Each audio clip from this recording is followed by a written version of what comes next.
Hi friends, welcome to my channel. இன்றைக்கி நம்ம பார்க்க போகிறது ரத்த பொரியல் எப்படி செய்யலான்னு தான் பார்க்க போகிறோம். கடையிலே நல்லா உரைய வச்சு கொடுப்பாங்க. அது ஒரு 2 பீஸ் நான் எடுத்திருக்கேன்.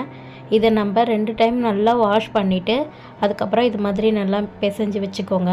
வீடியோக்குள்ளே போகிறதுக்கு முன்னாடி என்னோடய சேனலை சப்ஸ்கிரைப் பண்ணலாம், சப்ஸ்கிரைப் பண்ணிக்கோங்க. பக்கத்தில் இருக்க பெல் ஐக்கனையும் கிளிக் பண்ணிக்கோங்க. அதுக்கு ஒரு பேனில் தேவையான அளவுக்கு எண்ணெய் ஊற்றிக்கிறேன். எண்ணெய் நல்லா காஞ்சதும் கொஞ்சமாக சோம்பு சேர்த்துக்கிறேன். ஸோ இது நல்லா பொரியிற வரைக்கும் கொஞ்சம் வெயிட் பண்ணுங்க. சோம்பு நல்லா பொரிஞ்சதும் ஒரு பெரிய வெங்காயத்தை சின்ன சின்னதாக கட் பண்ணி நான் இதில் சேர்த்துக்கிறேன். பெரிய சைஸ் பச்சை மிளகா அதையும் நான் நறுக்கி சேர்த்துக்கிறேன். உங்களுக்கு காரத்துக்கு தேவை நீங்கள் அதிகமாக கூட சேர்த்துக்கலாம்.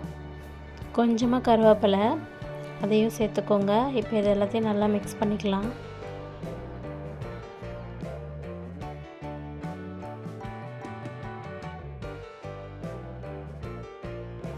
இப்போ மஞ்சத்தூள் சேர்த்துக்கலாம்.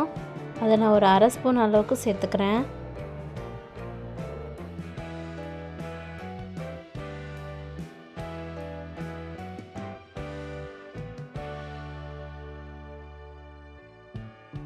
கொஞ்சமாக இஞ்சி, ஒரு 2 பல் பூண்டு நான் நல்லா மசிச்சு வச்சுருக்கேன்.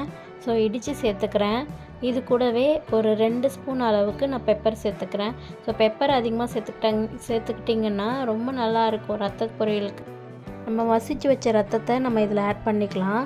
ஆட் பண்ணிவிட்டு கையை எடுக்காமல் கிளறி விட்டுட்டே இருங்க, இல்லைன்னா அடி பிடிச்சிட்டே இருக்கும். இப்போ நீங்கள் சிம்மில் வச்சுட்டு நீங்கள் நல்லா கிளறி விட்டுட்டே இருங்க. இது வேக வேக கொஞ்சம் பிளாக் கலரில் ஆகும். ஸோ பிளாக் கலரில் ஆகி வெந்து வர வரைக்கும் நல்லா கிளறி விட்டுட்டே இருங்க. ஸோ நான் ஒரு 5 நிமிஷமாக கிளறி விட்டுட்டே இருந்தேன். ரத்த பொரியல் ரெடி ஆகிடுச்சு. அவ்வளோதான் ஃப்ரெண்ட்ஸ், நெக்ஸ்ட் வீடியோவில் பார்க்கலாம். என்னோடய சேனலை சப்ஸ்கிரைப் பண்ணலாம், சப்ஸ்கிரைப் பண்ணிக்கோங்க. தேங்க்யூ ஃபார் வாட்சிங்.